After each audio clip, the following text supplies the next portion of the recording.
Je voudrais voir avec vous dans la parole quelques versets précis qui nous montrent ce que Dieu dit, à la fois dans l'Ancien et dans le Nouveau Testament, sur l'importance qu'il y a à garder nos pensées en Christ. C'est pas seulement un contrôle de nos pensées, ça fait partie de l'ensemble, mais garder nos pensées en Christ. Évidemment, le contrôle des pensées passe par ça. Mais on ne peut pas simplement contrôler nos pensées et rester dans le vide. Il faut remplir nos pensées de la pensée de Christ. Sinon, le diable va profiter du vide qui se trouve là et il va essayer d'injecter en nous, puisqu'il le peut, de l'extérieur, toutes sortes de pensées qui commenceront par des questions ou des doutes par rapport à la parole du Seigneur et puis qui ensuite vont mettre carrément de l'incrédulité ou des choses qui sont tout à fait en dehors de la pensée du Seigneur. Dans Genèse 6 et au verset 5, le Seigneur dit « L'Éternel vit que la méchanceté des hommes était grande sur la terre et que toutes les pensées de leur cœur se portaient chaque jour uniquement vers le mal. » Les pensées de leur cœur, c'est une expression qui revient souvent. En faisant cette étude, j'ai été frappé de voir à quel point cette expression « pensée du cœur », nous, on dirait plutôt « pensée de l'intelligence », mais la parole de Dieu dit très souvent « les pensées du cœur ». Et le cœur dont il est parlé là, c'est pas notre cœur sentimental, c'est l'esprit qui est au-dedans de nous. C'est l'esprit qui est dedans, qui fait monter un certain nombre de pensées dans notre cerveau, et ces pensées prennent forme là. Mais les pensées du cœur, c'est ça qui est important. Et Dieu vit que les pensées du cœur des hommes à cette époque, toutes les pensées de leur cœur étaient portées uniquement vers le mal. Alors comme les pensées de leur cœur étaient portées vers le mal, ils finissaient par faire le mal. Ce que l'on pense et ce qui remplit nos pensées, ça finit par se traduire dans nos paroles et puis ça se traduit par des actes. Et là, le problème de ces hommes, c'est que toutes les pensées de leur cœur étaient tournées vers le mal. Et à ce moment-là, ils ont fait ces choses abominables qui ont entraîné le déluge sur la terre et le jugement du Seigneur. Donc, il faut comprendre que pour le Seigneur, une pensée qu'on a en nous, c'est un modèle des choses qui, par la suite, vont se manifester. C'est comme un patron. Vous savez, dans la couture, on a des patrons. Un patron, c'est un modèle. Et puis si on prend le modèle et qu'on l'utilise bien, eh bien, on va avoir quelque chose qui va être l'objet final. Le patron n'était là que pour servir de modèle au départ. Et nos pensées, en nous, ce sont des modèles intérieurs, des choses qui vont finir par se manifester. Si les pensées de ces hommes étaient constamment tournées vers le mal, ça a fini par se traduire dans des actes mauvais. Donc ces pensées-là, ce sont des modèles intérieurs. Je crois que pour moi, c'est une substance spirituelle qui travaille là, une substance spirituelle qui vient de notre esprit, qui prend forme, et après, ça forme comme un moule qui va servir à manifester les choses auxquelles on pense. Si nous pensons constamment aux choses d'en haut, aux choses du ciel, ce sont ces choses-là qui vont se réaliser dans nos vies, parce que les pensées de notre cœur vont être en accord avec la pensée du Seigneur. On va avoir la pensée du cœur pleine des choses du Seigneur, et ce sont celles-là qui vont se réaliser dans notre vie. Si on a le cœur plein de pensées terrestres, ce sont ces pensées-là qui vont finir par se traduire par des actes et par des actions dans nos vies. Donc on doit vraiment veiller à ce que nous mettons dans nos pensées, parce que ces pensées vont finir par se traduire dans des paroles. Jésus a dit, rappelez-vous, c'est de l'abondance du cœur, et il voulait parler du même cœur que les pensées du cœur, c'est de l'abondance du cœur que naissent les mauvaises pensées, les meurtres, les adultères, etc. Ça commence là-dedans, et après ça se traduit par des actes qui sont mauvais ou qui sont bons selon la nature des pensées. Dans Proverbe 16:30, il y a un proverbe qui nous dit ceci. Celui qui ferme les yeux pour se livrer à des pensées perverses, celui qui se mord les lèvres, a déjà consommé le mal. Vous voyez, pour le Seigneur, déjà le fait que on se livre à une pensée perverse, bon, c'est la pensée ou l'imagination qui commence à travailler. Eh bien, pour le Seigneur, le mal est déjà consommé à ce niveau-là. C'est pas seulement l'acte qui finit par se manifester, mais c'est déjà au niveau de la pensée. Celui qui se livre à des pensées perverses a déjà consommé le mal. C'est la raison pour laquelle le Seigneur dira, par exemple, si tu regardes une femme pour la convoiter, tu as déjà commis l'adultère. Parce que si tu gardes cette pensée-là dans le cœur, cette pensée-là de convoitise, elle finira tôt ou tard, un jour, par se traduire par un adultère physique, consommé. Mais déjà pour le Seigneur, c'est fait là-dedans. La pensée y est, et à ce moment-là, le péché est déjà commis intérieurement. C'est vraiment important de le comprendre et de ne pas laisser n'importe quelle pensée dominer sur nos vies. Un peu plus loin, dans Proverbe 23, il y a beaucoup de références, mais j'ai dû en sélectionner quelques-unes parce que ça aurait fait trop. Dans Proverbe 23 et versets 6 et 7, il dit « Ne mange pas le pain de celui dont le regard est malveillant et ne convoite pas ses friandises, car il est tel que sont les pensées dans son âme. » Ça veut dire qu'un homme est ce qu'il pense, car il est tel que sont les pensées dans son âme. Là, c'est pas le mot cœur qui est utilisé, c'est le mot âme, mais ce qui est important, c'est de comprendre que un homme, en fait, il est ce que sont ses pensées. Déjà, s'il pense à des choses mauvaises, il a déjà commis le mal. S'il a des pensées d'un certain type, une certaine coloration spirituelle, il est déjà semblable à ses pensées. C'est déjà la réalité qui est là. C'est important de comprendre que nous sommes ou nous devenons ce que sont nos pensées. Si nous avons des pensées impures, nous sommes déjà un être impur et puis nous allons le traduire par des actes impurs. Dans Jérémie 6, verset 19, il y a un verset très intéressant là où Dieu parle. C'est Dieu qui parle par la bouche du prophète et qui annonce des malheurs, mais regardez ce que Dieu dit dans Jérémie 6, 19. « Écoute terre, voici je fais venir sur ce peuple le malheur, fruit de ses pensées. Car ils n'ont pas été attentifs à mes paroles, ils ont méprisé ma loi. » Vous voyez que le fait de ne pas écouter la parole de l'Éternel et de mépriser la loi, eh bien, ça n'a pas mis les pensées du Seigneur dans leurs pensées. Au lieu de ça, ils ont gardé leurs pensées mauvaises, leurs pensées charnelles et humaines, et ces pensées de péché ont fini par les faire plonger dans le malheur. Le malheur était le fruit de leurs pensées. Et c'est Dieu qui envoie le jugement, mais au départ, ce malheur est le fruit direct de leurs pensées. Un tout petit peu plus loin dans Jérémie toujours, Jérémie 18 et au verset 12, Dieu appelle son peuple pour lui dire « Reviens, tu vas au-devant du malheur, ça suffit, reviens. » Mais ils disent « C'est en vain, car nous suivrons nos pensées et nous agirons chacun selon les penchants de notre mauvais cœur. » Ils le confessent, ils disent « Non, on ne veut pas suivre le Seigneur, mais on va suivre nos pensées et les penchants de notre mauvais cœur. » Donc les pensées de leur cœur, c'était ça qui les intéressait. Et en suivant les pensées de leur cœur, ils sont tombés dans le malheur, puisqu'ils sont tombés dans le péché et dans le jugement du Seigneur. Mais ils s'en rendaient très bien compte, mais ils ont fait le choix. Ils ont dit non, nous refusons d'accepter la pensée du Seigneur et de remplir notre cœur des pensées du Seigneur. Au lieu de ça, nous suivrons nos propres pensées et nous suivrons les penchants de notre mauvais cœur. Alors, ça veut dire que une chose importante qu'il faut bien qu'on comprenne, mais je pense qu'on l'a tous compris, c'est que les pensées du cœur d'un homme qui n'est pas régénéré par le Saint-Esprit sont toutes mauvaises pour Dieu. Même si ce sont des pensées qui ont l'air bonnes, faire le bien à son prochain, etc. Bon, je ne dis pas qu'il faut le mettre sur le même plan que des pensées de meurtre, des pensées de crime, mais si ce n'est pas régénéré par la présence du Saint-Esprit, ce sont des pensées humaines. Et des pensées humaines, Dieu n'en veut pas.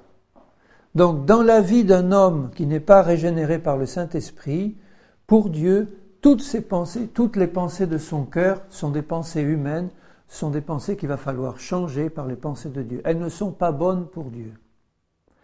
Et c'est important pour nous de le savoir parce que quand on vient au Seigneur et qu'on passe par la nouvelle naissance, notre cœur est changé. Dieu nous donne un nouveau cœur, mais nous avons tellement été habitués à recevoir de notre cœur ancien des pensées mauvaises et des pensées humaines qu'il y a tout un temps où il faut renouveler nos pensées, comme dit l'apôtre Paul, les renouveler par les pensées du Seigneur, et bien distinguer ce qui vient de la chair, ce qui vient du malin, c'est pareil, et ce qui vient du Seigneur. Il faut donc que nous puissions nous entraîner à cette discipline spirituelle qui consiste à surveiller et contrôler les pensées pour voir si elles sont de Dieu ou si elles sont de la chair. Mais ce qu'il faut dire, c'est que les pensées de l'homme non régénéré sont mauvaises pour Dieu. Je lis un simple verset dans l'Ancien Testament, dans Genèse 8 encore et 21.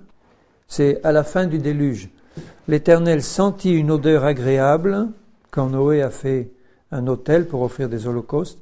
Et l'Éternel dit dans son cœur, « Je ne maudirai plus la terre à cause de l'homme, car les pensées du cœur de l'homme sont mauvaises dès sa jeunesse. » Donc Dieu reconnaît, c'est Dieu qui le dit, il faut l'accepter, les pensées du cœur de l'homme sont mauvaises dès sa jeunesse. Ça veut dire qu'elles étaient mauvaises avant, par hérédité, mais un petit enfant de 3 mois, 6 mois, il ne pense pas encore, il n'a pas la conscience de la pensée. Au début, quand il commence à réfléchir et à former des pensées qui viennent de son cœur, elles sont mauvaises. Dieu constate qu'elles sont mauvaises. Même dès la jeunesse, dès l'enfance, les pensées qui viennent du cœur, pour Dieu, sont mauvaises. Dans Psaume 94, verset 11, « L'Éternel connaît les pensées de l'homme, il sait qu'elles sont vaines. » Vaines, ça veut dire qu'ils ne valent rien, c'est ça que ça veut dire. Pour Dieu, ça ne vaut rien. Comment est-ce qu'un homme qui n'est pas régénéré par l'Esprit du Seigneur pourrait avoir des pensées qui valent quelque chose pour Dieu? Ça peut valoir quelque chose pour les hommes. On va admirer les grands penseurs et ceux qui ont fait des grands systèmes philosophiques, même pour le secours de l'humanité, etc. Mais pour Dieu, c'est vain parce qu'il n'y a pas la croix, il n'y a pas le sacrifice de Jésus, il n'y a pas la sagesse d'en haut.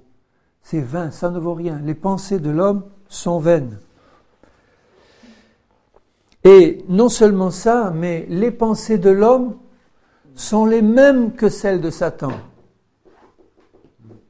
Il est dit dans la bouche de Jésus, dans Matthieu 16, verset 23, c'est lorsque Pierre veut empêcher Jésus d'aller à la croix.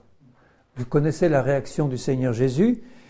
Il a discerné que derrière Pierre, il y avait l'esprit de Satan qui était en train de parler par sa bouche, donc par ses pensées. Et il lui dit, « Arrière de moi, Satan, tu mets en scandale, car tes pensées ne sont pas les pensées de Dieu, mais celles des hommes. » Donc c'est très clair, pour Dieu, il dit que les pensées de Satan sont celles des hommes non régénérés. L'apôtre Jacques dit que tout ce qui est terrestre et charnel est aussi diabolique, donc parce que c'est souillé par le péché qui est venu de l'esprit de Satan qui a réussi à pénétrer dans l'homme par le péché. Et là, Jésus dit clairement que les pensées de Satan sont les pensées des hommes. Il ne dit pas l'inverse. Il ne dit pas que les pensées des hommes sont des pensées qui ont leur origine dans Satan. Il dit, Satan, tes pensées sont les pensées des hommes. Bon, ça veut dire que Satan a réussi à infiltrer l'espèce humaine par sa pensée et que l'espèce humaine tout entière est imprégnée de la pensée de Satan qui a existé avant l'homme. Mais actuellement, ces pensées-là humaines, ce sont les mêmes que les pensées de Satan. Exactement les mêmes.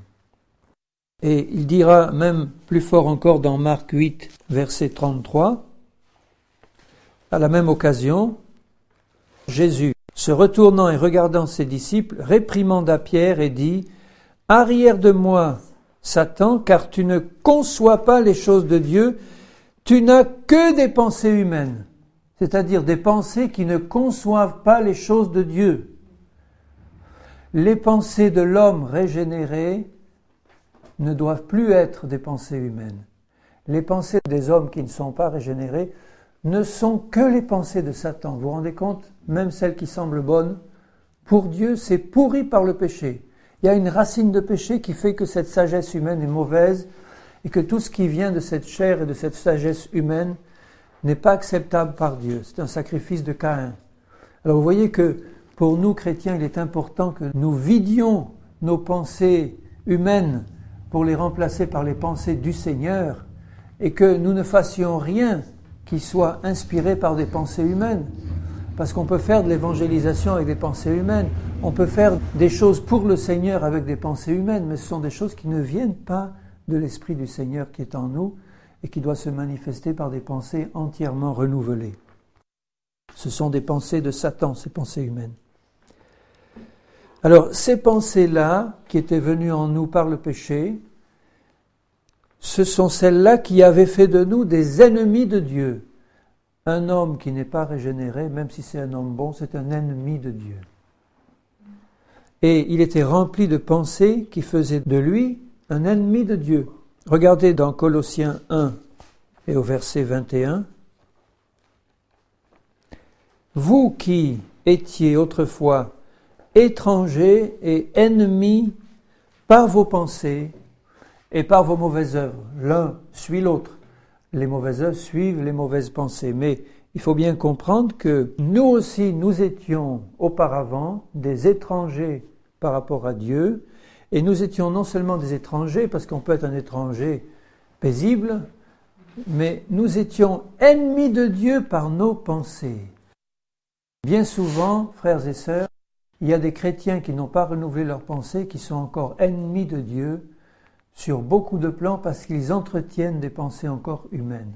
Bon, le Seigneur, il est patient parce qu'il sait que c'est un processus de sanctification et il nous aime tels que nous sommes, mais il veut que nous puissions comprendre ça et remplacer, discerner et remplacer toutes les pensées qui sont humaines pour y mettre les siennes et nous apprendre à ce moment-là à marcher par l'Esprit, par la foi, par la présence du Seigneur dans nos vies qui nous donne les pensées de Christ. Nous étions étrangers. Je finis le verset 21. Maintenant réconciliés par sa mort dans le corps de sa chair pour nous faire paraître devant lui saints, irrépréhensibles et sans reproche, si du moins vous demeurez fondés et inébranlables dans la foi. La foi vient de la parole de Dieu. La parole de Dieu, c'est sa pensée. La parole de Dieu, c'est la pensée du Seigneur. Donc, plus nous allons méditer cette parole, nous imprégner de cette parole, nous allons nous remplir de la pensée du Seigneur. Et c'est pour cela que notre vieille nature, pleine de ces pensées humaines et charnelles, a dû être crucifiée en Christ pour mourir complètement, pour que Dieu fasse une œuvre nouvelle, parce qu'il ne veut pas garder aucune de ces pensées humaines, même si elles nous paraissaient bonnes dans le passé. Il veut un changement complet. Alors, ces pensées qui avaient fait de nous des ennemis de Dieu peuvent subsister encore un certain temps en nous après la nouvelle naissance. La nouvelle naissance change le cœur.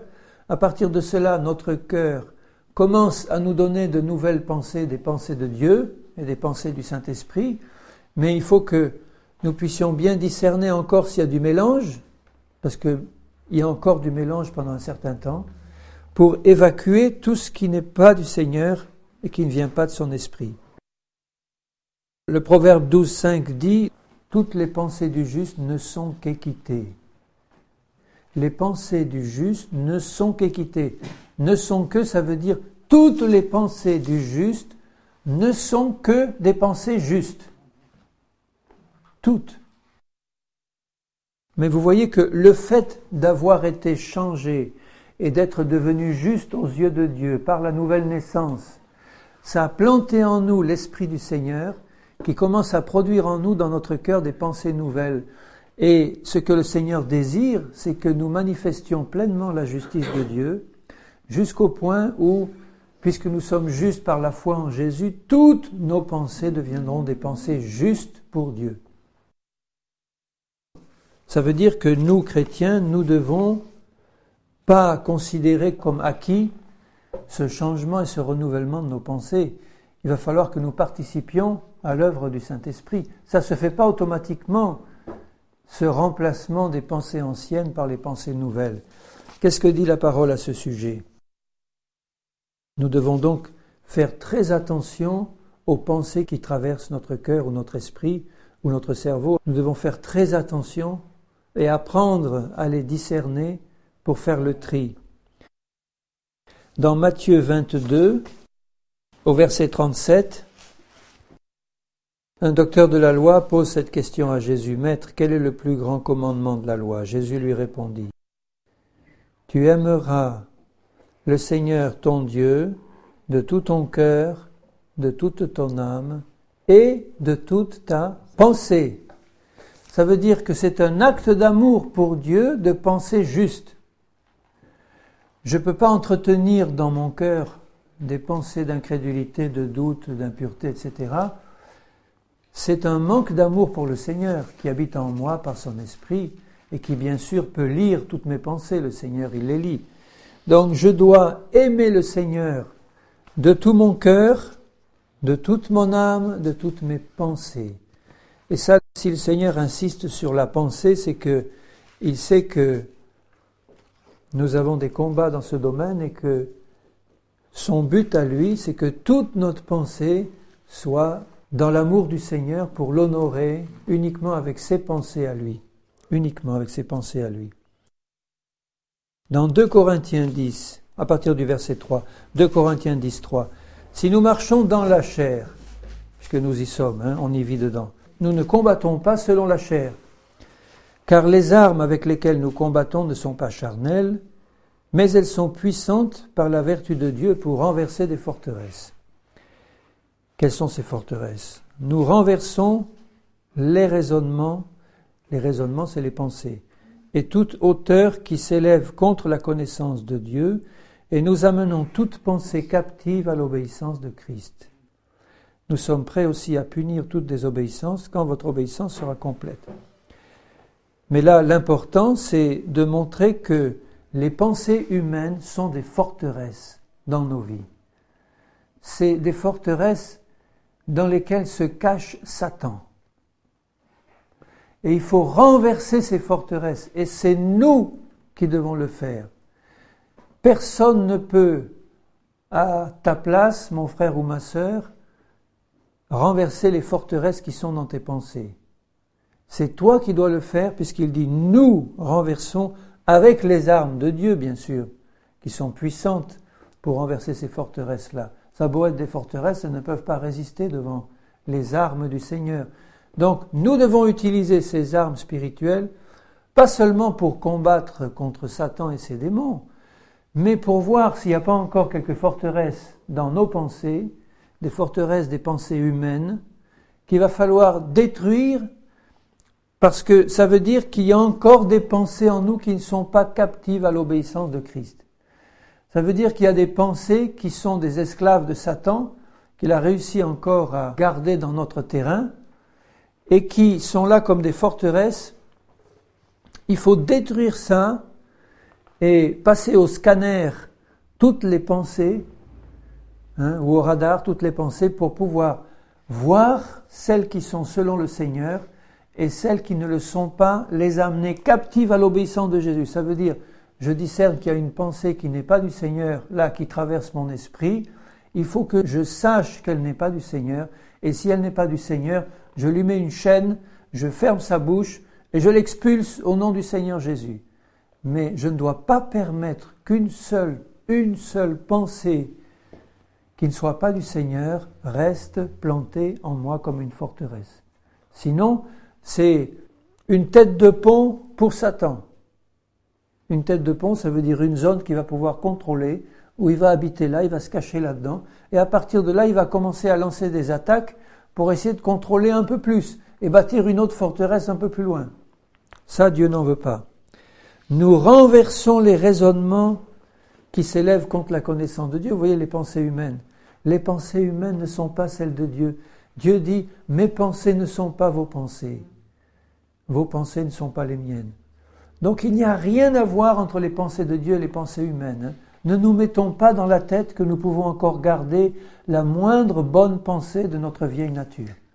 Même les pensées humaines les plus généreuses et les plus formidables aux yeux des hommes, pour Dieu, ce sont des pensées humaines qui doivent être éliminées, complètement éliminées, pour qu'on marche non pas selon la chair, mais selon l'esprit.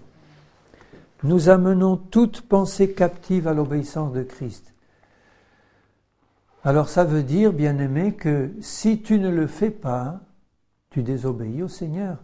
Si tu laisses entrer en toi, dans ta pensée, dans ton cœur, n'importe quelle pensée qui va nourrir tes imaginations, qui va t'amener comme un tout vent de doctrine, là, et qui va te faire tourner comme une girouette à mesure que ces pensées rentrent de tous les côtés, tu es responsable de ça, du contrôle de ces pensées pour vérifier si elles sont captives à Christ. si ce sont des pensées qui viennent du Seigneur. Et si nous ne le faisons pas, nous péchons devant Dieu.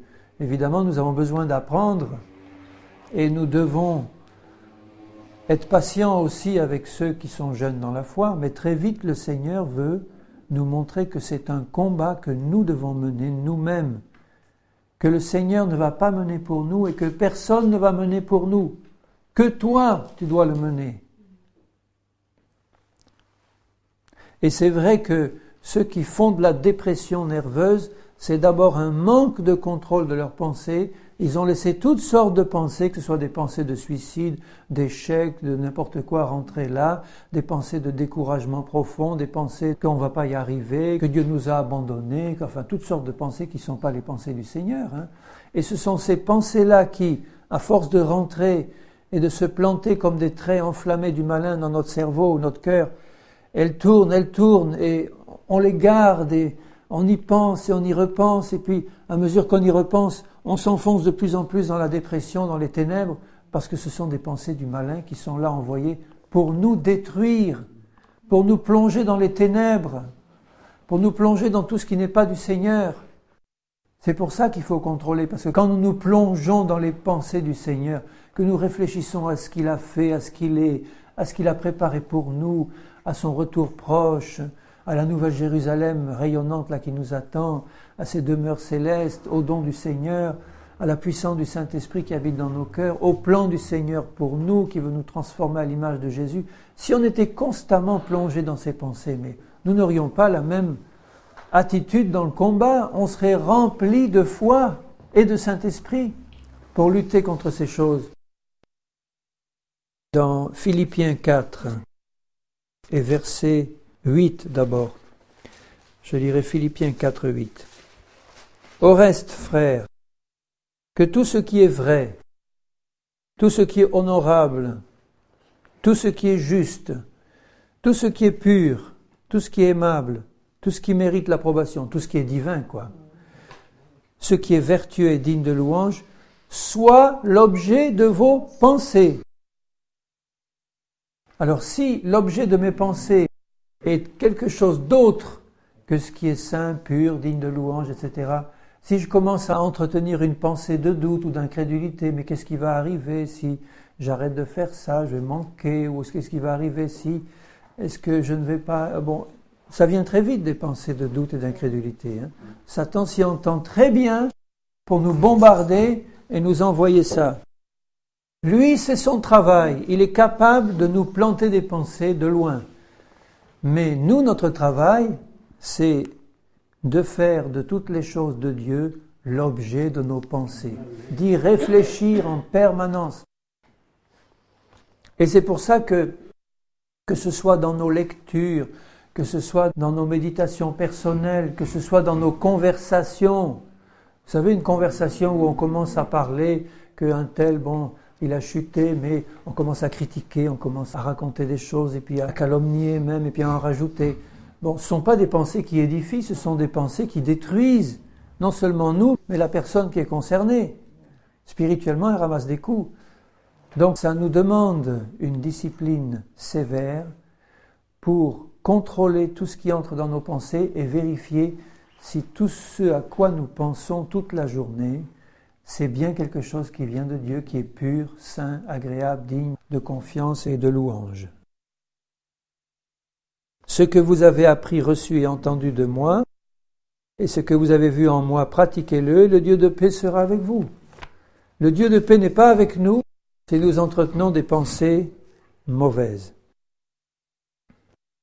Et il est possible, chez des chrétiens, de voir des pensées qui ne sont pas bonnes. Il ne faut pas dire parce qu'on est chrétien et qu'on a eu le cœur changé, donc automatiquement toutes mes pensées sont bonnes. C'est pas vrai. Juste un exemple, dans Acte 8, 22, c'est l'histoire de Simon le magicien. Donc il est bien dit, au verset 13, Simon lui-même crut et après avoir été baptisé ne quittait plus Philippe. Jésus a dit, celui qui croira et qui sera baptisé sera sauvé. Il est écrit là, Simon crut et fut baptisé. Donc pour moi, il est devenu disciple du Seigneur. Il est devenu chrétien. Or, ça n'a pas empêché qu'il a encore entretenu des pensées mauvaises, puisque au verset 22, Pierre lui dit « Repens-toi de ta méchanceté et prie le Seigneur pour que la pensée de ton cœur, encore une fois, il dit la pensée de ton cœur, te soit pardonnée s'il est possible, car je vois que tu es dans un fiel amer et dans les liens de l'iniquité. » Il avait entretenu dans son cœur une pensée qui était mauvaise. Il voulait acheter les dons du Saint-Esprit. C'est une pensée très mauvaise. Et à cause de ça, Pierre, qui discerne l'état dans lequel il lui dit « La pensée de ton cœur est mauvaise, prie pour que tu te repentes et que tu sois pardonné. » Il n'a pas fait attention à sa pensée.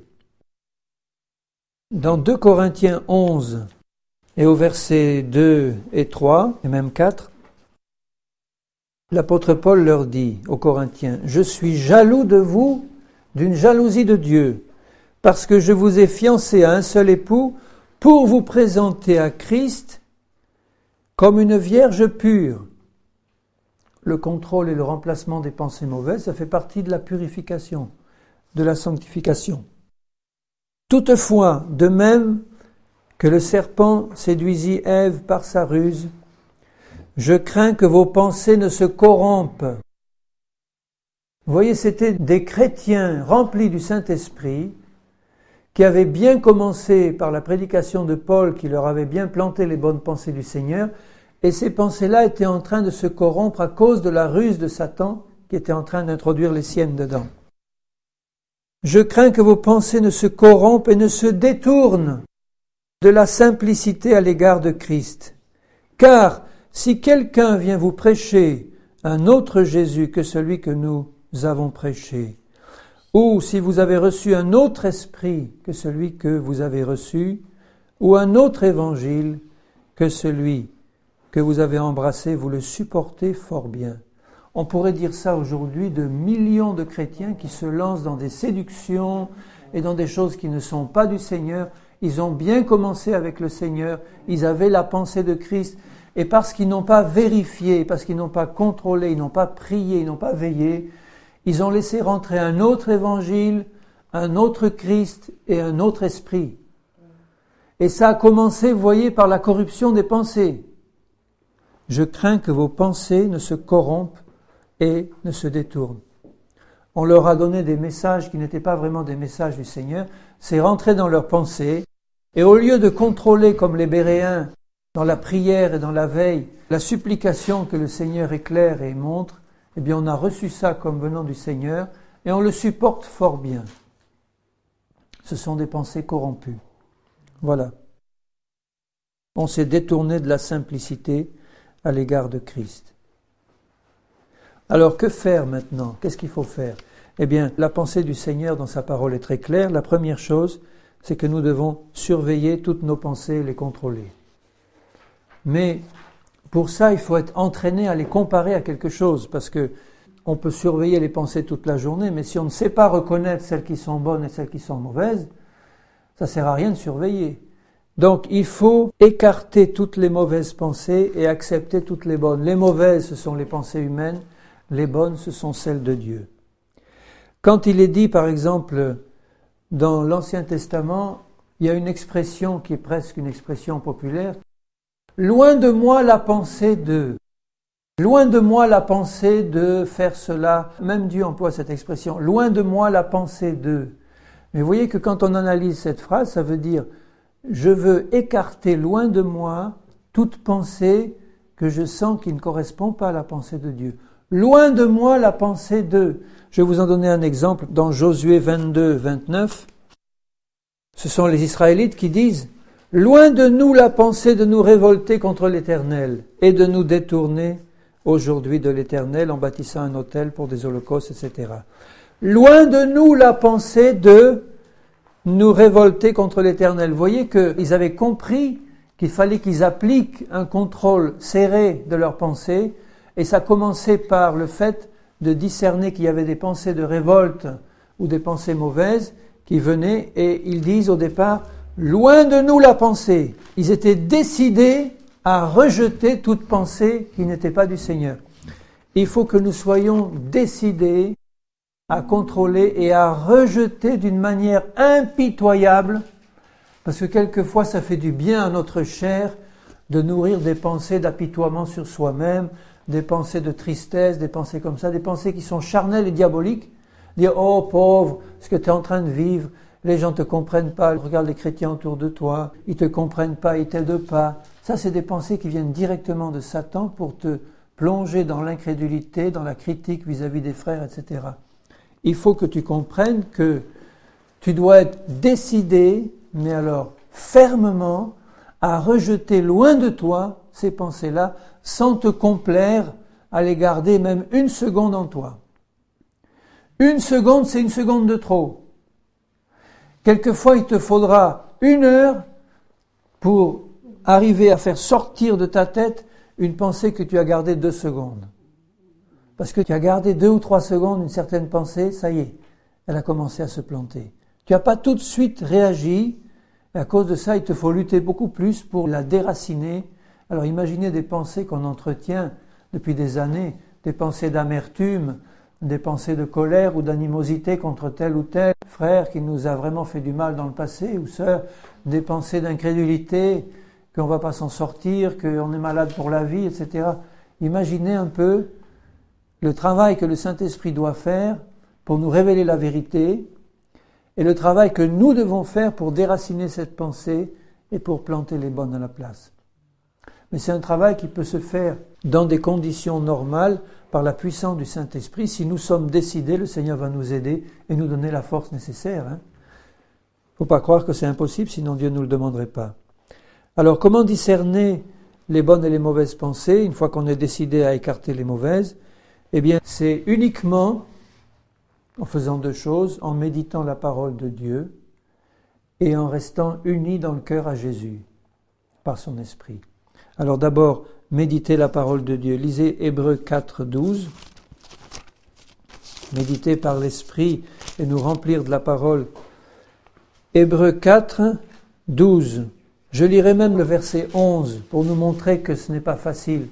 Le combat dans les pensées, c'est le combat le plus difficile de la vie d'un chrétien. Une fois que tu as les victoires dans ta pensée, ça y est, le Seigneur peut vraiment faire une grande œuvre dans ta vie. Dans Hébreux 4, 11, il dit « Efforçons-nous donc d'entrer dans ce repos, afin que personne ne tombe en donnant le même exemple de désobéissance. Efforçons-nous, car la parole de Dieu est vivante et efficace, plus tranchante qu'une épée quelconque, à 2 tranchants, pénétrante jusqu'à partager âme et esprit, jointure et moelle. Elle juge les sentiments et les pensées du cœur. Encore ce mot, la pensée du cœur. La parole de Dieu juge les pensées du cœur. Ça veut dire que la parole, c'est comme un étalon, un critère, une règle qu'on va pouvoir utiliser pour mesurer les pensées, les comparer à cet étalon et voir si ça vient de Dieu ou si ça vient de l'homme ou de l'ennemi. Donc plus nous allons méditer la parole et laisser le Saint-Esprit nous révéler la parole dans nos cœurs, plus nous allons avoir la lumière pour comprendre quelles sont les bonnes et les mauvaises pensées. Et les chrétiens qui ne discernent pas bien quelles sont les mauvaises pensées sont des chrétiens qui ne passent pas assez de temps à méditer la parole pour renouveler leurs pensées par les pensées du Seigneur qui sont dans sa parole. Donc ça implique que ça se fasse, ce travail de méditation, dans l'esprit bien sûr. C'est pas apprendre par cœur seulement des versets. Si ce n'est pas fait dans l'esprit, il faut que ce soit en esprit, en vérité. Donc dans la prière, Seigneur, je m'approche de ta parole pour pouvoir recevoir ta pensée et m'en remplir. Et en même temps, pour que tu me montres au passage tout ce qui reste encore dans mon cœur, qui sont des pensées humaines, que je vais détruire, ces forteresses, par ta parole et par ta pensée. Alors, dans Philippiens 4, 6, le deuxième point, je vais commencer au verset 4. Réjouissez-vous toujours dans le Seigneur. Donc, il dit dans le Seigneur. Je le répète, réjouissez-vous, que votre douceur soit connue de tous les hommes. Le Seigneur est proche. Ne vous inquiétez de rien. Voilà la pensée du Seigneur. Hein. Quand je commence à m'inquiéter pour ma vie ou mon avenir, je suis dans la pensée humaine. Ne vous inquiétez de rien, mais en toute chose, faites connaître vos besoins à Dieu. Par des prières et des supplications, avec des actions de grâce. Et la suite, regardez, et la paix de Dieu, qui surpasse toute intelligence humaine, gardera vos cœurs et vos pensées, encore la pensée du cœur, gardera vos cœurs, votre esprit et vos pensées, où ça? En Jésus-Christ. Donc, pas seulement dans la parole, mais ça va ensemble les deux, hein, mais en Jésus-Christ, que je reste, Seigneur, planté en toi, dans la communion avec toi. Je relis parce que c'est important, le verset 6 et le verset 7.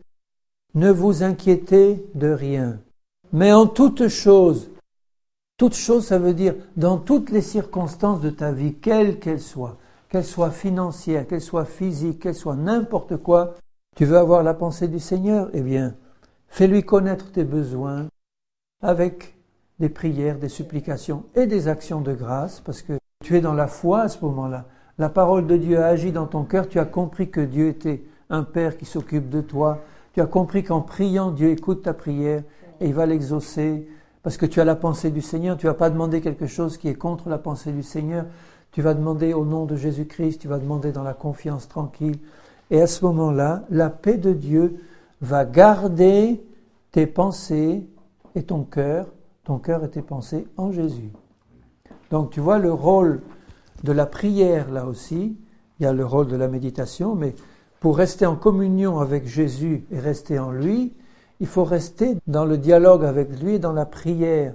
Mes besoins, Seigneur, je te les présente, parce que je m'appuie sur ta pensée, sur ta parole, et comme je t'ai présenté tous mes besoins, que tu es celui qui va et qui peut répondre à tous mes besoins, ta paix va garder mes pensées en toi.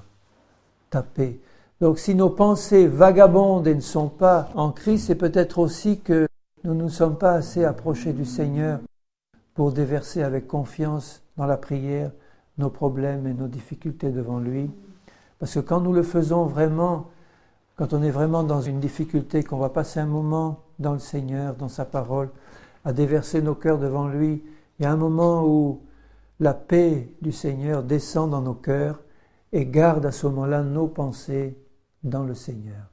Et quand nos pensées sont dans le Seigneur, on est dans la paix, on est tranquille, on est dans la foi, on sait que notre Dieu est en train de s'occuper de ce problème. Alors, il y a aussi une autre chose que nous devons faire, ça ce sont les principales, hein. Mais il y a une chose qui est un peu la conséquence de tout cela, c'est que nous devons surveiller nos paroles, parce que Jésus a dit, c'est de l'abondance du cœur que ta bouche parle.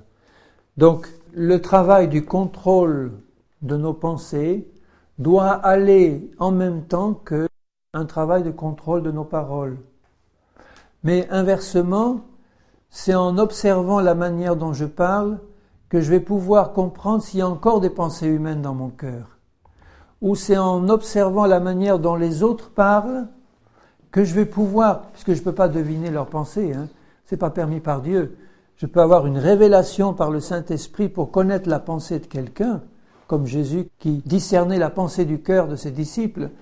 Mais sinon, je vais utiliser le contrôle de la parole pour me rendre compte de ce qu'il y a dans le cœur. C'est vrai que si j'entends un chrétien dire constamment des mots d'incrédulité, des mots de doute, eh bien je pourrais en déduire, sans me tromper, que c'est dans son cœur. Si je m'écoute parler et que je vois des paroles de doute, d'incrédulité, de critique et autres qui sortent, c'est une bonne indication pour moi que les pensées de mon cœur sont encore celles-là. Alors je dois faire aussi ce contrôle de mes paroles, mais ce contrôle de mes paroles qui va suivre le contrôle de mes pensées. Il ne s'agit pas d'adapter une technique en disant « bon, maintenant je vais me fermer la bouche hein, et puis ça va régler le problème ». Ça ne réglera pas le problème si c'est dedans. Si c'est dedans, ça va forcément sortir un jour ou l'autre, tu ne pourras pas. Je lirai Proverbe 30, 32. « Si tu as des mauvaises pensées, mets la main sur la bouche. » Moi, ça me fait penser à une réaction de sauvegarde immédiate. Tu sais, bon, c'est comme on ferme les coutilles. Tu as une mauvaise pensée, mets ta main sur la bouche parce qu'elle ne va pas tarder à sortir. Ferme ta bouche, tais-toi. Si tu sens que tu as une mauvaise pensée, tais-toi. Évidemment, élimine-la, la pensée. Contrôle-la immédiatement et élimine-la. Ce contrôle des paroles est aussi très important, puisqu'elles sont le fruit de nos pensées.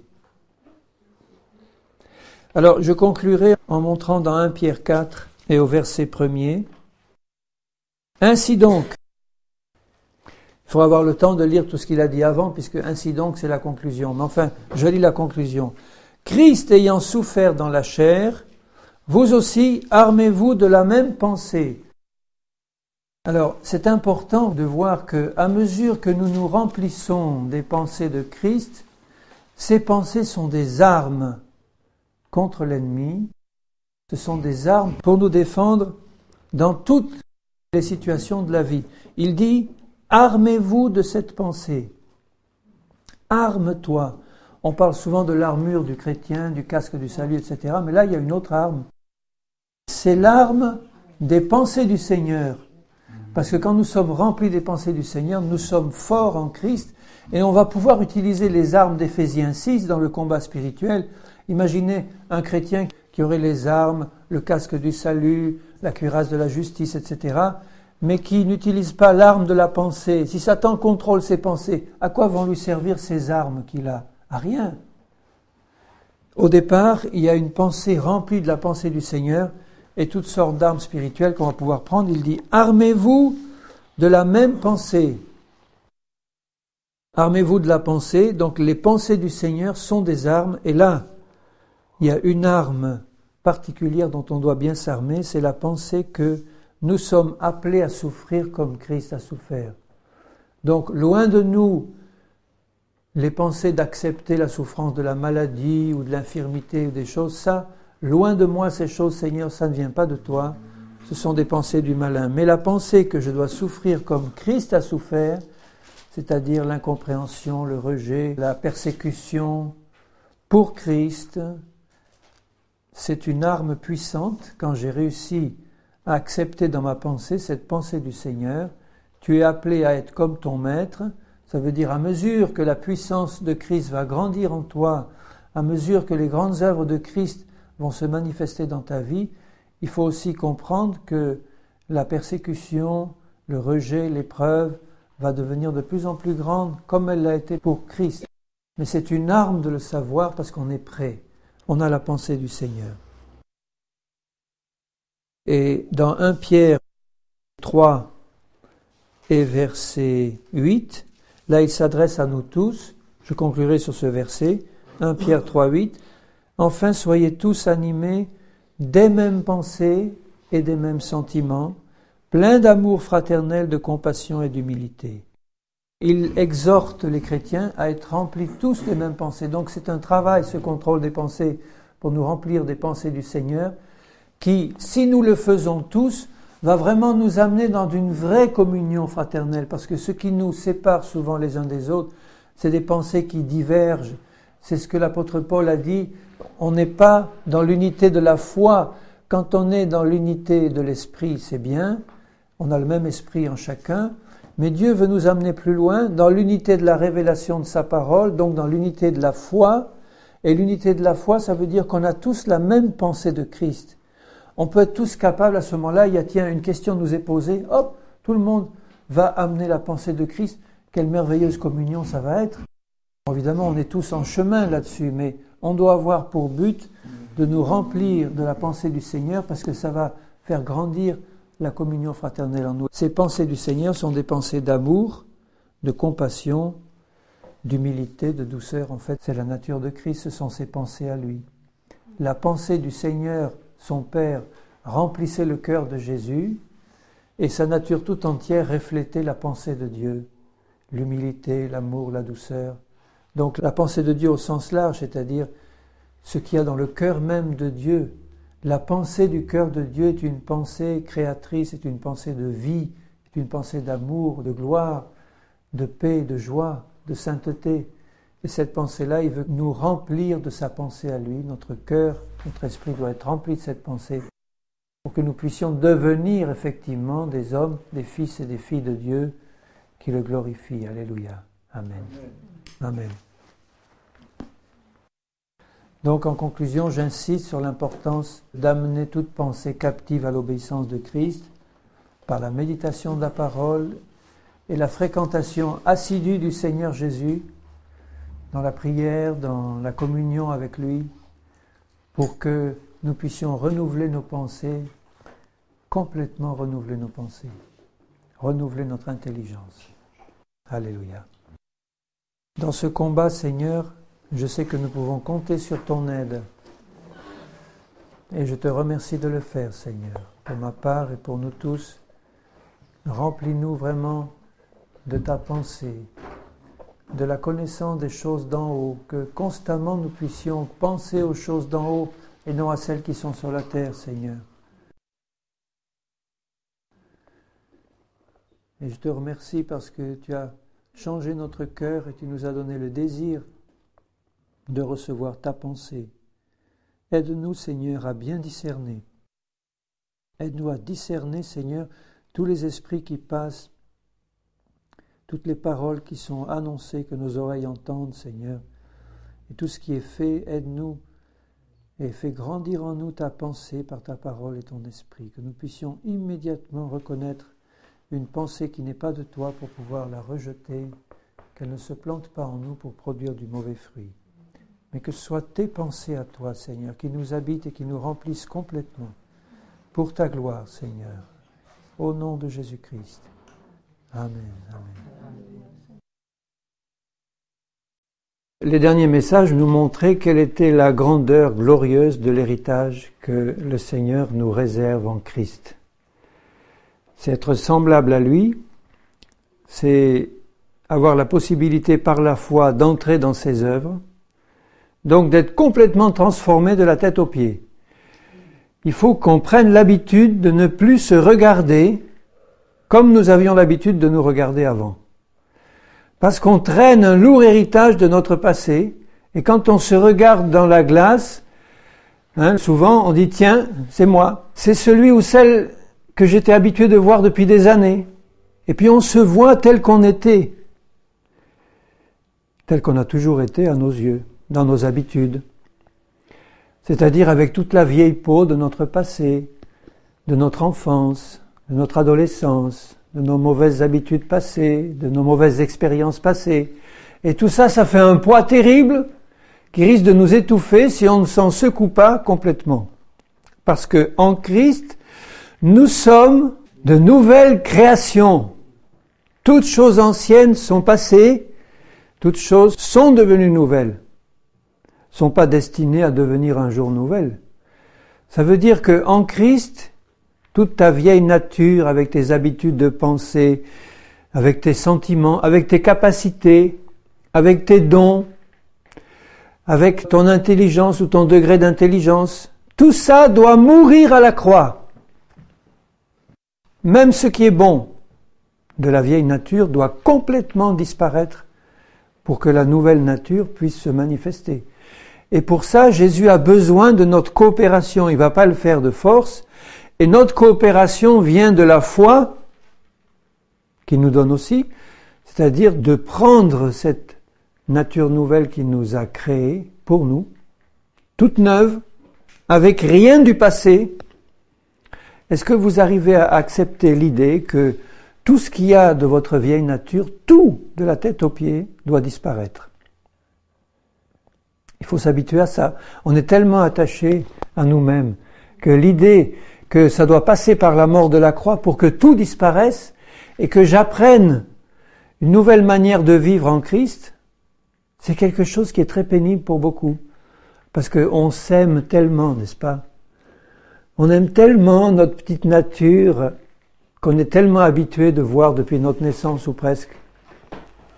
À la dorloter, à la chouchouter, à en prendre soin, à améliorer ses bons côtés, à faire disparaître un peu ce qui est un peu trop gênant. Mais c'est pas ça que Jésus veut. Jésus veut faire tout disparaître pour que sa nouvelle se manifeste. Et ça, il faut vraiment l'accepter par la foi, parce que quand vous arrivez à Christ avec certaines qualités de la vie naturelle, un certain degré d'intelligence, une certaine éducation, certaines facilités de pensée, certains dons naturels, on a trop tendance, quand on arrive dans la vie nouvelle, à vouloir utiliser ça pour Dieu, ou à penser que Dieu va utiliser ça pour lui. Or, en fait, le Seigneur veut tout mettre à mort à la croix, tout mettre à mort, pour que sa nouvelle nature puisse se manifester pleinement.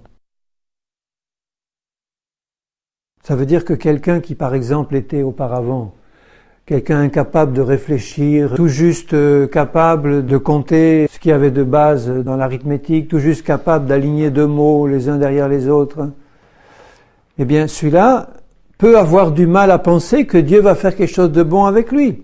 Il risque de traîner encore longtemps un acquis antérieur en disant « Bon, je sais bien que Dieu est puissant, mais enfin, avec ce que je lui amène, il va falloir du travail, vraiment, pour remettre tout ça à niveau, à flot. » Mais non, réjouis-toi, parce que Jésus veut enfouir dans son tombeau tout ça, tout.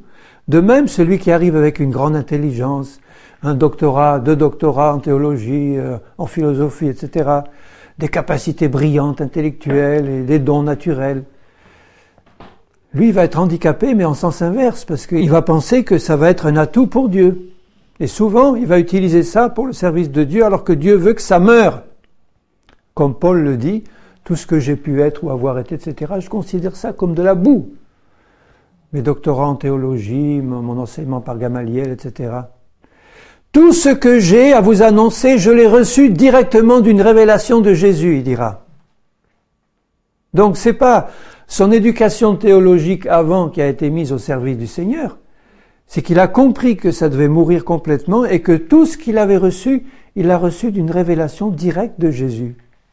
Que Jésus aurait pu donner à n'importe qui, parce qu'il dit à Ananias, cet homme est un instrument que j'ai choisi, donc je vais l'équiper en conséquence pour porter ma parole devant les rois, les princes, les gouverneurs, jusqu'aux extrémités de la terre. Et quand il va sortir le petit David de derrière son troupeau, ou quand il va sortir le prophète Amos de derrière ses térébintes, en lui disant « Va, prophétise », ben, c'était un homme de la campagne, il cultivait des térébintes, il n'avait rien d'un grand prophète, et pourtant Dieu l'a équipé pour en faire un prophète dont les écrits sont dans la parole de Dieu. Dieu est libre de choisir qui il veut. Donc il va choisir les balayures du monde pour en faire des fils et des filles de Dieu à la ressemblance de Jésus. Mais il ne peut pas le faire si nous on reste accrochés à notre vieille nature. Et en particulier à notre manière de penser sur nous-mêmes et sur le monde qui nous entoure. Donc ce soir je voudrais développer cet aspect-là, puisque tout l'héritage de Christ nous est donné par la foi, que la foi vient de la parole de Dieu. Dieu va passer par nous, par notre collaboration dans la foi, pour réaliser tout ce qu'il veut faire. Et il va commencer par nous faire comprendre ce qu'il veut faire. Et il va nous le faire comprendre en utilisant notre intelligence spirituelle, pas l'intelligence humaine du passé, qui vaut rien du tout pour le Seigneur quand elle n'est pas complètement illuminée par le Saint-Esprit. Il veut tout révéler par son esprit à notre intelligence spirituelle. Donc il va nous mettre en contact avec sa parole, et le Saint-Esprit qui nous a été donné et qui habite en nous va illuminer sa parole dans notre esprit, notre intelligence spirituelle, et Dieu va nous demander de méditer sa parole pour pouvoir la digérer spirituellement pour que tous les plans de Dieu pour nous se réalisent. C'est comme ça qu'il va développer la foi. Donc la foi, c'est pas quelque chose de magique qui tombe comme ça d'en haut, boum. S'il y a le don de foi pour faire des grandes choses, c'est un don immédiat de foi, mais je parle pas de cette foi-là. Je parle de la foi en sa parole pour que tout son plan s'accomplisse. Et cette foi-là vient de la parole de Dieu, elle vient de la parole de Christ, de ce qu'on entend. Or, c'est pas l'oreille qui est en jeu, c'est la compréhension spirituelle, vous êtes d'accord? Quand vous entendez la parole, ça passe par l'oreille, ce qu'on entend, mais ça va dans l'intelligence spirituelle, éclairée par le Saint-Esprit. Et là, le Saint-Esprit commence à parler à notre intelligence spirituelle pour nous expliquer ce que Dieu veut. Et quand nous l'acceptons dans un cœur ouvert, ça descend dans un cœur ouvert, et là, la parole vivante qui est esprit et vie commence à travailler pour que les plans de Dieu se réalisent dans notre vie parce que nous les avons reçus par la foi. Et pourquoi on les a reçus par la foi? Parce que on les a reçus d'abord dans notre compréhension spirituelle, notre intelligence spirituelle, c'est notre pensée éclairée par le Saint-Esprit, notre pensée qui arrive à comprendre la pensée de Dieu. Nos pensées à nous ne sont pas les pensées de Dieu, d'accord? Les pensées de Dieu sont infiniment au-dessus. Donc il faut qu'on apprenne à laisser nos pensées de côté, mais pas à laisser de côté notre capacité spirituelle de penser. Dans la nouvelle nature que Dieu nous donne un esprit nouveau, d'abord, qui est recréé à neuf. Il met cet esprit dans notre corps qui n'est pas encore ressuscité. Et notre âme, c'est-à-dire l'intelligence, les pensées, les sentiments et la volonté, notre âme a besoin d'être entièrement renouvelée par la parole de Dieu et par le Saint-Esprit. Donc il faut changer complètement nos pensées, nos sentiments et que notre volonté soit entièrement consacrée au Seigneur. Donc quand notre volonté est entièrement consacrée au Seigneur, c'est parce qu'on aime le Seigneur et qu'on veut aller à fond pour lui jusqu'au bout. On l'aime à 100%, on veut lui obéir à 100%, sans compromis. Donc notre volonté est décidée de rester avec Dieu, de le servir. Bon, à partir de là, le Seigneur va nous dire maintenant, toutes tes pensées, tu vas les renouveler en moi, et je vais mettre en toi des sentiments nouveaux, qui sont ceux de Jésus. Donc il va travailler à deux niveaux, au niveau de nos sentiments, pour éliminer tous les sentiments qui étaient de la chair auparavant, même les bons sentiments charnels n'ont rien à voir dans le royaume de Dieu. L'amour humain, l'amour sentimental humain n'a rien à voir dans la pensée du Seigneur. Il faut que ce soit remplacé par l'amour de Christ qui supporte tout, qui est plein de compassion, plein de bonté, de miséricorde, de bons fruits. Par la joie et la paix de Dieu, tout ça ce sont des sentiments qui viennent de Jésus. L'amour, la joie, la paix sont des sentiments, ce ne sont pas des pensées. Donc le Saint-Esprit va placer en nous, il dit déverser dans nos cœurs l'amour de Jésus-Christ, sa joie et sa paix qui va remplir nos cœurs parce que nous sommes en règle avec Dieu et que nous avons accepté le pardon de Dieu, nous sommes dans la paix du Seigneur. Et à mesure que la foi grandit, la paix grandit et la joie grandit. Et puis le Seigneur va travailler donc au niveau de nos pensées et il dit il faut que tes pensées soient entièrement renouvelées. Complètement renouvelées. Et c'est à ce niveau-là, au niveau des sentiments et au niveau des pensées, c'est-à-dire au niveau de l'âme, que le combat est gagné ou est perdu. Il faut bien comprendre ça. Et principalement au niveau des pensées. Parce que les sentiments, qui sont produits en nous par notre communion avec le Seigneur, c'est sûr, ils peuvent être aussi influencés par ce que nous pensons, donc ce que nous croyons de la part de Dieu. Quand Dieu nous dit quelque chose dans sa parole, si ça remplit nos pensées, la foi va être produite et le Seigneur va pouvoir agir pour changer nos sentiments. Tandis que l'inverse n'est pas vrai, c'est pas si nos sentiments sont remplis de l'amour de Christ, ça va pas nécessairement et automatiquement changer nos pensées. Donc Satan sait très bien que s'il arrive à contrôler nos pensées en y mettant les siennes sont des pensées humaines. Jésus dit à Pierre, arrière de moi, Satan, il parlait à Satan au travers de Pierre, quand Pierre voulait l'empêcher d'aller à la croix, Jésus dit, arrière de moi, Satan, tes pensées sont celles des hommes. Donc les pensées humaines non renouvelées sont des pensées de Satan, où les pensées de Satan ne sont pas autres que les pensées humaines qui ne sont pas changées par le Seigneur, par ses nouvelles pensées à lui. Donc il va falloir qu'on comprenne bien que tout le plan du Seigneur, y compris cette nouvelle nature de Christ qui veut placer en nous et développer en nous, tout l'héritage céleste, tous les dons, tout le plan de Dieu pour nous, va dépendre de ce qui va se passer au niveau de nos pensées. Si elles sont entièrement renouvelées pour que ce soit la parole de Dieu qui nous habite pleinement, le plan de Dieu va se réaliser. Mais si la parole que nous lisons ou que nous entendons se voit opposée à des pensées humaines qu'on garde là-dedans et qui entretiennent le mélange, le doute et l'incrédulité, il n'y a rien qui va se passer. Ça va rester de façade, on aura des belles paroles évangéliques ou bibliques, on aura des choses qui vont rester à l'apparence, mais rien de profond ne va se faire parce que nos pensées ne seront pas pleinement contrôlées par le Seigneur et par sa parole. Donc Satan sait très bien qu'il y a un grand combat qui se place là au niveau des pensées. Alors je veux plutôt dénoncer tout ce qu'on appelle pensée positive et tout. Il ne s'agit pas de développer une technique de pensée qui va produire des résultats comme font les occultistes uniquement parce qu'ils arrivent à fixer un projet dans leur pensée, à y penser constamment et puis à visualiser la chose et à la garder constamment à l'esprit. Ça va produire la chose à laquelle on pense. C'est ce que font les occultistes parce qu'ils utilisent simplement les paroles de Satan qui ont aussi un pouvoir en elles.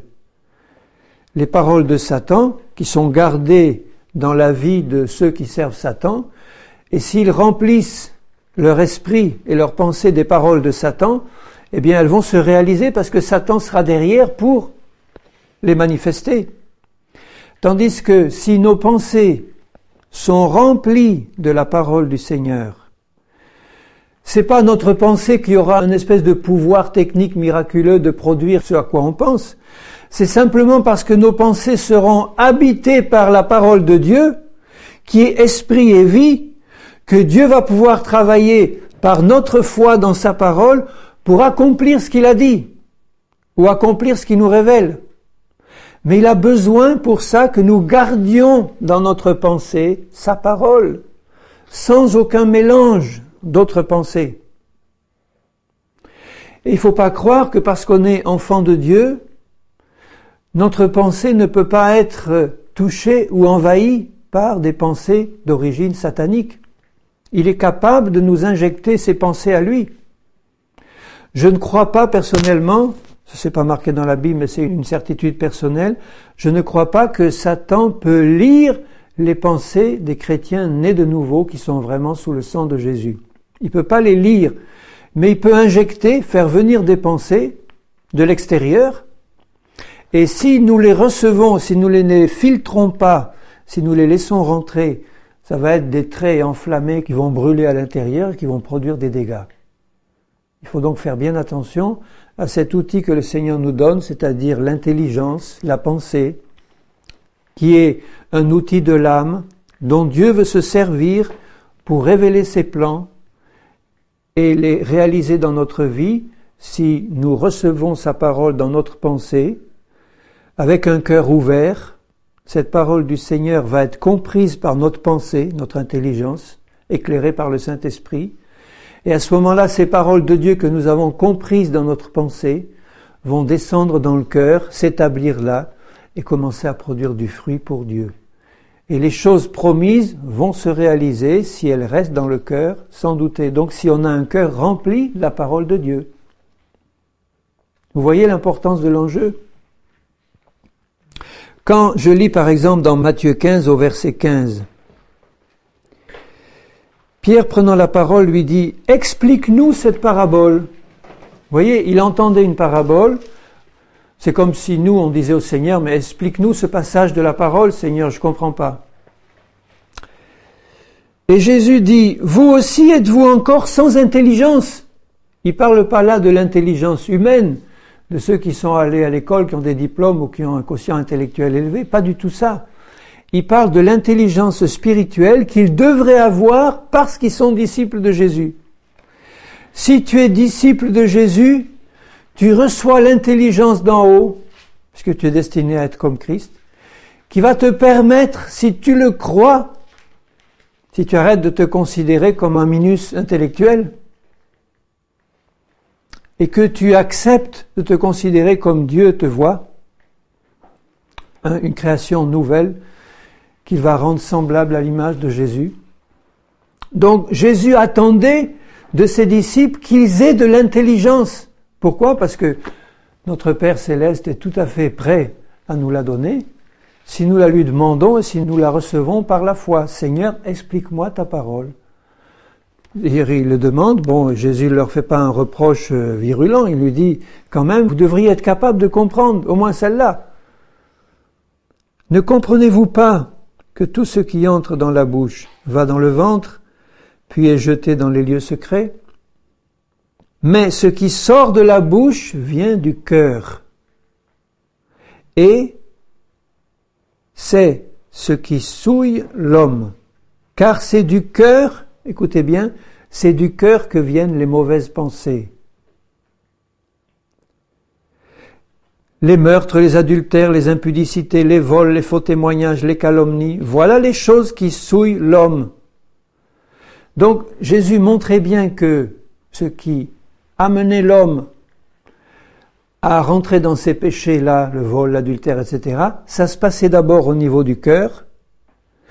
Et c'est d'abord, la première chose qu'il mentionne, les mauvaises pensées. C'est sûr, c'était le cœur qui était mauvais. Parce que le cœur est mauvais, il va produire des mauvaises pensées, et ces mauvaises pensées vont se traduire par des mauvaises actions. Jésus dira dans un autre passage, c'est de l'abondance du cœur que la bouche parle. Et si la bouche commence à parler, après l'action suit. Si on a notre cœur rempli de mauvais projets, qui ne sont pas du Seigneur, c'est sûr qu'on aura tendance à réaliser ce qui est dans notre cœur d'abord. Donc il faut bien faire attention à ce qu'on met dans notre cœur. Si on remplit nos cœurs de crainte, de doute, d'impossibilité de ci, de ça, c'est sûr que c'est ça qui va se réaliser dans nos vies, malgré tout le merveilleux plan que Jésus a pour nous. Et il risque de nous dire aussi, mais vous aussi êtes-vous sans intelligence ? Ça veut dire vous avez gardé votre cœur rempli de choses que je ne veux pas voir là-dedans. Parce que je sais que ces choses-là vont produire le désastre, la destruction, parce que ces choses ne viennent pas de ma pensée à moi. Donc il montre que notre cœur doit être changé pour qu'il produise des bonnes pensées. Mais si notre cœur, nous, d'enfants de Dieu, a été changé, les bonnes pensées ne vont pas venir automatiquement comme ça. Si nous ne prenons pas garde à ce qui risque de venir aussi d'ailleurs, pour se mélanger ou y rester de la chair ou des mauvaises pensées que Satan y envoie. Donc ça sera à nous de veiller soigneusement à alimenter nos pensées uniquement par des bonnes choses qui viennent de Dieu, parce que ces bonnes choses qui viennent de Dieu dans notre pensée vont faire grandir notre foi, vont produire la foi qui vont permettre à ces choses promises de se réaliser. Les mauvaises pensées viennent du cœur de l'homme. Les bonnes pensées viennent aussi du cœur de l'homme parce qu'elles viennent d'en haut. Elles viennent d'en haut, elles transitent par un cœur qui a été régénéré. Mais le Seigneur nous dit maintenant, faites bien attention, vous devez cultiver vos pensées en leur faisant prendre leur source dans ma parole. Je lirai dans Romains 8. Romains 8, ce grand, merveilleux chapitre de la libération de la loi du péché et de la mort. Dans Romains 8 et au verset 5, il dit « Ceux en effet qui vivent selon la chair ». Donc, ceux qui vivent selon la chair sont ceux qui ont leur cœur mauvais ou rempli des choses de la chair. Ceux qui vivent selon la chair s'affectionnent aux choses de la chair. Et le mot, c'est pas s'affectionne dans le texte, c'est pense constamment aux choses de la chair. C'est important de voir que c'est ça. Ceux qui vivent selon la chair pensent constamment aux choses de la chair. Et nous les connaissons, les choses de la chair. Les animosités, les disputes, les critiques, les rancunes, les projets de la chair. Ceux qui vivent selon la chair, ils montrent bien là qu'ils remplissent leur cœur et leurs pensées des choses de la chair. Et ces choses-là conduisent à la mort. Tandis que ceux qui vivent selon l'Esprit, l'Esprit nouveau que Dieu nous a donné, éclairé par le Saint-Esprit qui habite en nous, s'affectionnent, pensent constamment aux choses de l'Esprit. Alors, à quoi penses-tu constamment, mon frère et ma sœur ? Est-ce que tu penses constamment à ta retraite prochaine ?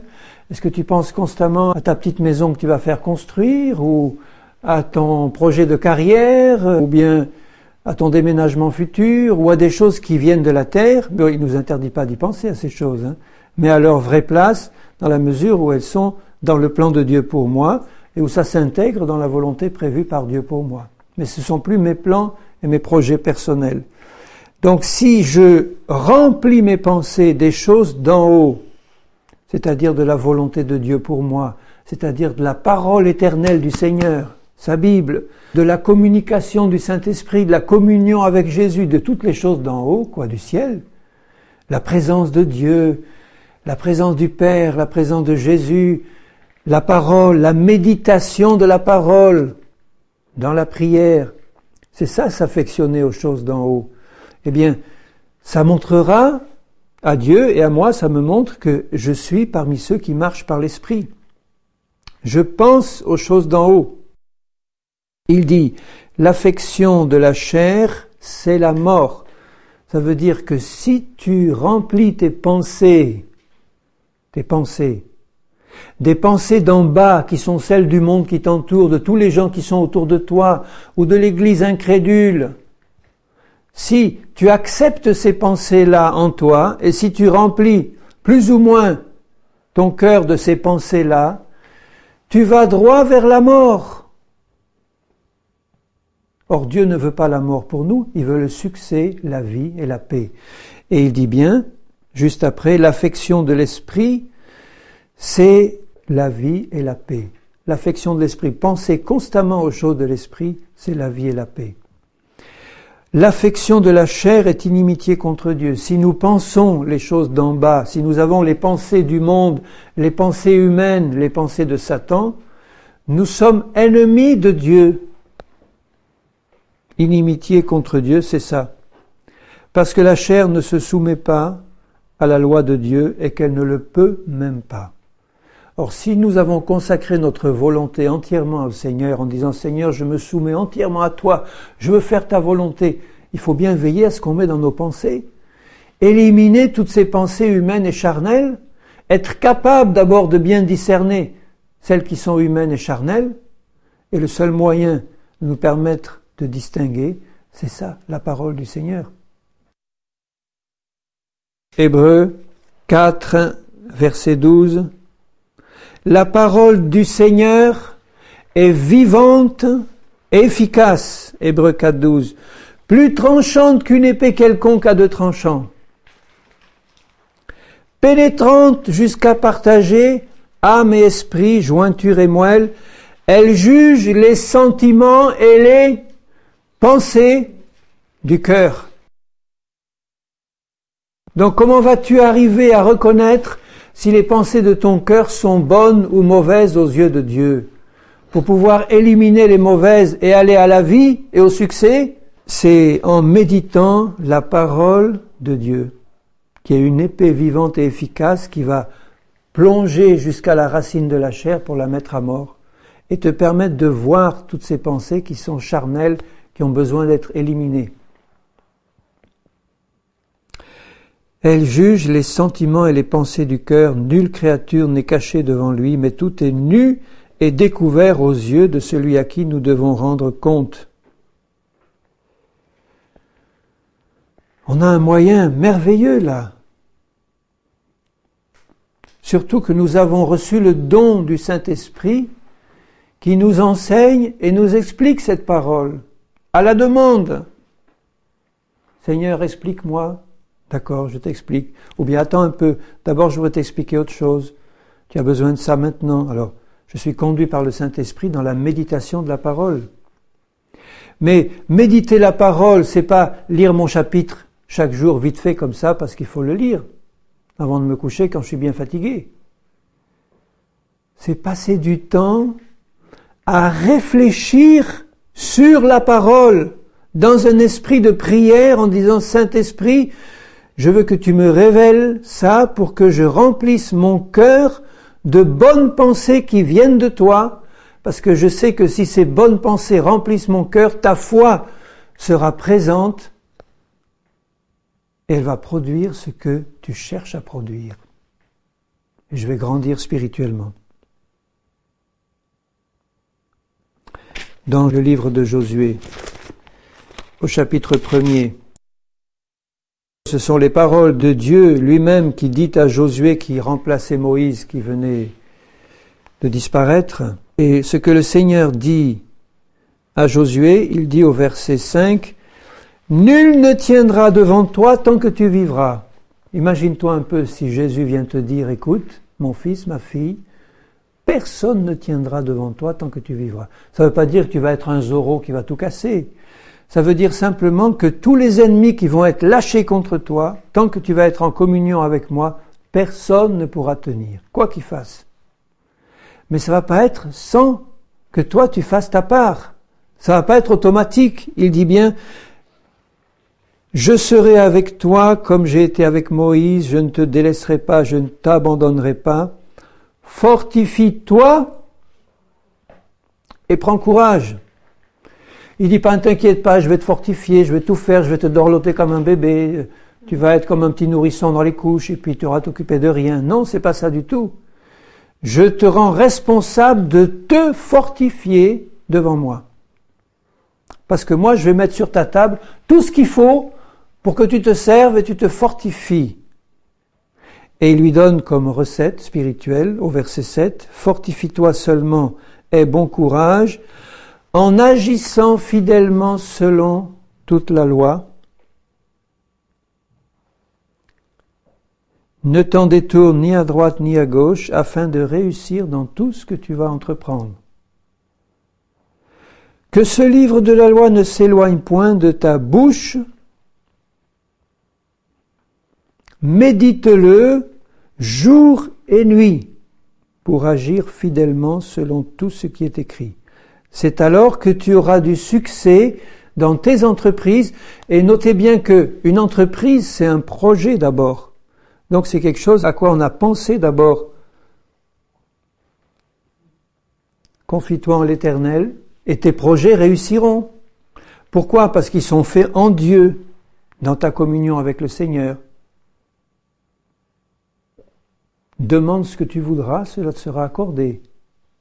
Parce que tu es en communion avec ma parole, tu vas savoir ce qu'il faut me demander, tu vas le demander avec foi, et tu peux être sûr que Dieu entend.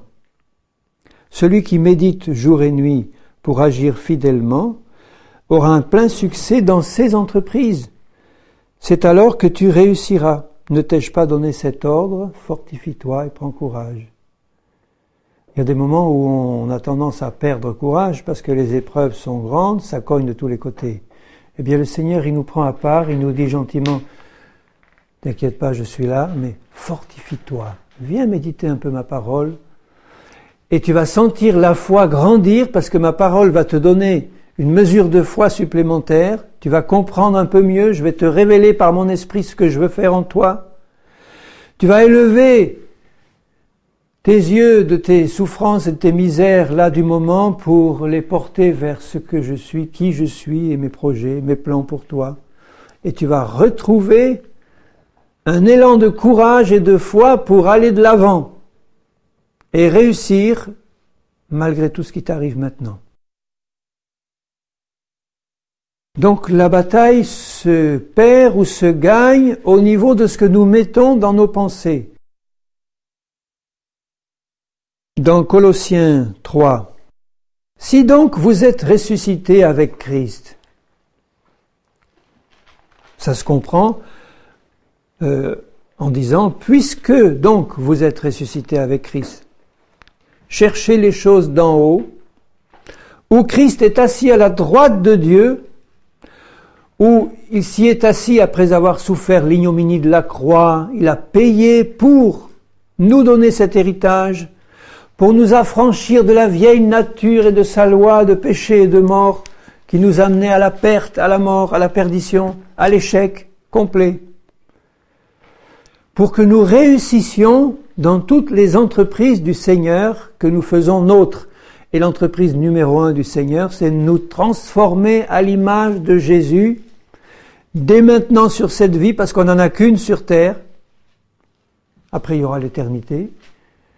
Mais le Seigneur veut réaliser une œuvre puissante, glorieuse, surnaturel dans notre vie, ici et maintenant, et pour ça, il a besoin que sa parole rentre dans nos cœurs, que nous y pensions constamment, que nous soyons imbibés, imprégnés de sa parole, qui est esprit et vie et qui va faire des miracles.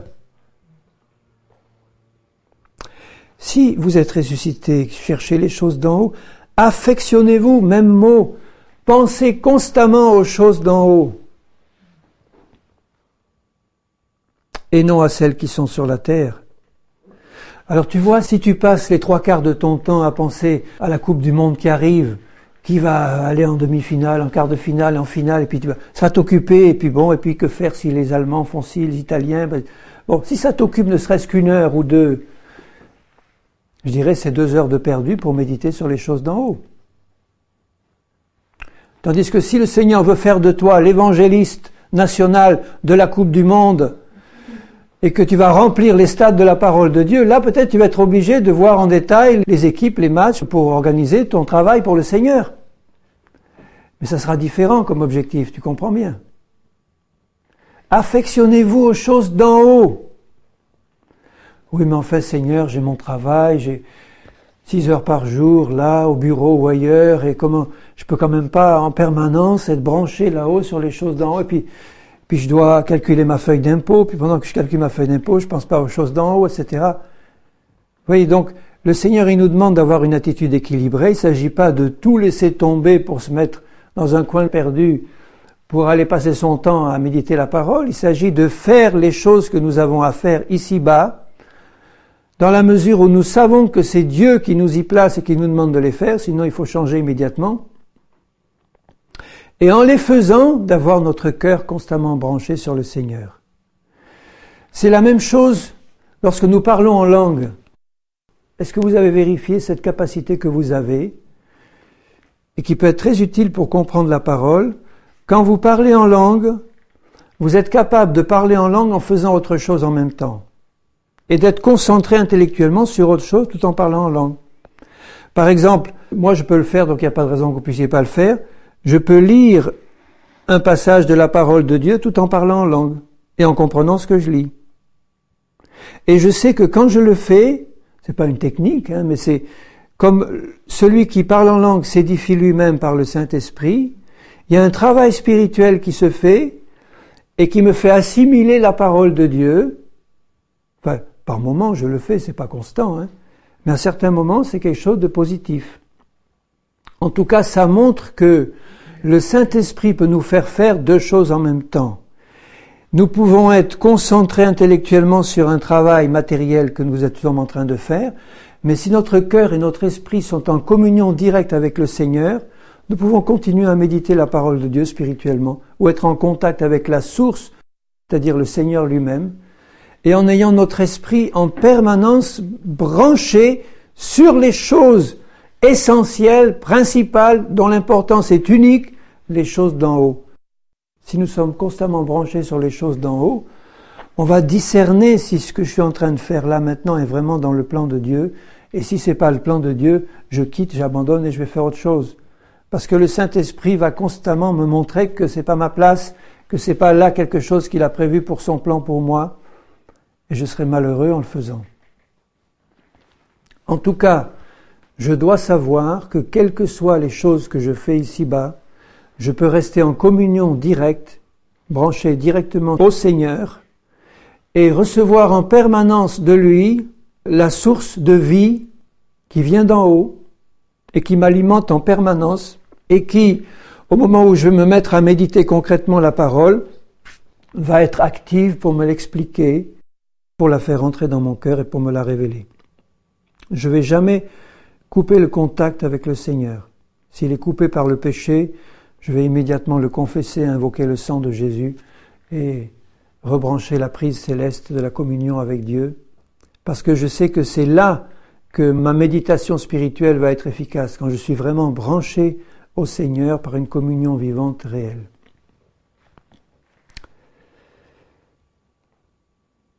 Car vous êtes morts et votre vie est cachée avec Christ en Dieu. Donc la clé de la communion avec Dieu, c'est de réaliser qu'en permanence, je suis mort, je suis un mort vivant, Mort à ma vie passée en Christ par sa mort et vivant par sa résurrection en Christ. Ça demande une méditation profonde. Vraiment, ça vaut le coup de méditer des heures là-dessus. Je passe des heures à méditer sur ma mort et ma résurrection en Christ. Et c'est très positif, je vous assure. De me montrer que tout le vieil Henri du passé, tout ce que les autres, ma mère, ma famille, mes frères et mes sœurs, ont encore l'habitude de voir en moi, pour Dieu, ça n'existe plus. Il est mort et enterré, et ils ne s'en doutent pas, les pauvres. Enfin si, ils voient bien qu'il y a des choses changées quand même, par rapport au passé. Mais ils ont toujours tendance à plaquer l'ancien, le vieux. Et puis à dire, tiens, il arrive des choses bizarres, on ne comprend plus, mais enfin, c'est vrai qu'il est plus tout à fait comme avant, mais enfin non, c'est quand même lui. Et alors on replaque dessus. Mais non, nous on ne doit pas se laisser prendre à ce piège.